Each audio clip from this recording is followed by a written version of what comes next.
Hello guys, I've just finished recording the Arscast Extra for the game. It was Vorskla 0, Arsenal 3. The match played in Kiev, of course, in a switch that was down to security concerns but will have suited Arsenal. It saved them a lot of road time, a lot of travel time, and Unai Emery will have been very glad of that. Although the vast majority of the first team, of course, did not make the trip. This was a makeshift 11 made up of squad players and young players.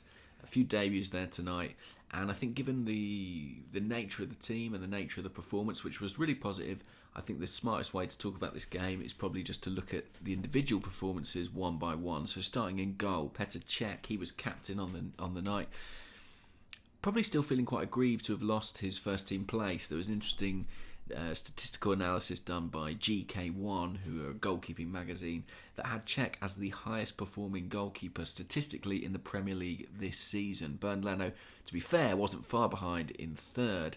But I think Cech, he barely put a glove wrong in his time in goal. Only missed out really because of injury, lost out to Leno, and now he's struggling to reclaim his place. But I thought he had another strong showing at the back today. Comfortable on the ball, which is something he wasn't always at times earlier in the season, and made a couple of decent saves too. The back four, Lichtsteiner, solid, not loads to say about him at right back. At left back, Maitland-Niles I thought was really encouraging, particularly in the first half, showed great energy, great athleticism. We know he's got that in this game. Probably not his long-term position, but did a job as a utility man. Rob Holding, very steady, as we have seen from him in the last few months really. He's steadily become steady. But the man alongside him, Carl Jenkinson, the other centre-half, was really the surprise of the night in some respects. We've never seen him play centre-half for Arsenal, but given that, he was very composed, decent on the ball, decent defensively, anchored the defence once Holding went off in the second half. So a very good night for Carl Jenkinson, who did his chances of, a January move away, or perhaps more run-outs in the Cups for Arsenal, no harm whatsoever. In midfield, Guendouzi I didn't think had his best game. He was busy, as he always is, but I thought his passing was a bit slack at times, and there were a couple of moments where he was a little bit casual on the ball. We've seen that from him before. I thought he was more guilty of it tonight than usual. Mohamed Elneny was classic Elneny, very efficient, very tidy, got an assist too.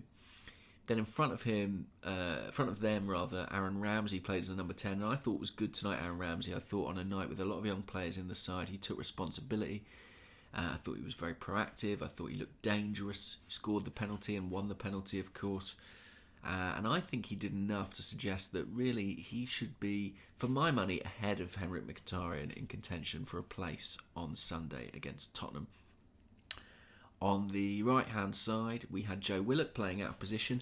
He has been playing more as a number 10 in the other 23s rather than that deep-flying midfield role we saw him in with the first team last season. And I thought he had another good game. He's been good for the under 23s. He's been dangerous in the final third, scoring goals, creating goals. Scored tonight, lovely goal, opened his body out, bent an Henry-esque effort with his right foot into the far corner. So a good moment for him, his first Arsenal goal. On the left-hand side, Emil Smith-Rowe got his third of the season. Should have been a fourth, but for a dodgy offside decision. I think it was offside the goal was ruled out for. What a player he looks, and it's difficult not to be reminded of Robert Pires, Freddie Ljungberg, the way he bustles into the box, the way he finds space, the way he has the composure and the technique to finish, the way he's able to receive the ball under pressure, particularly impressive. Reminiscent sometimes of Jack Wilshere in that respect. Just amazing technical ability for a young English player, but he has that squat frame, that physical power, that sprinting ability. I really think he is knocking on the door now, the first team squad. And Eddie Nketiah was the man who started up front, worked very hard. I think if anything, he was too desperate to score tonight. You saw when Smith-Rowe scored, Nketiah was furious because he knew he had a chance himself to score just moments prior. I like that about him. He's a goal scorer, he's hungry. I think if anything, he just sort of was too focused on getting that goal tonight, and I think it led to his finishing being a bit less composed than we're used to seeing from him at under 23 level. 3 young players came off the bench too. Trying to think now. Medley was the first off the bench, and I thought was very impressive. Left-footed centre-half, tall, powerful, very composed in the circumstances on his debut. Gilmour came on for Guendouzi and was unfussy.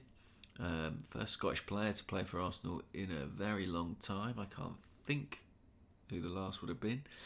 And then Saka came on for Ramsey. It looked dangerous on the left-hand side as a compliment to Nketiah. So all in all, a very positive night for Arsenal. Lots of rested legs, lots of exciting young talent, and now all the focus is on Spurs at the weekend. I'll be speaking to you on Sunday. For now, bye-bye.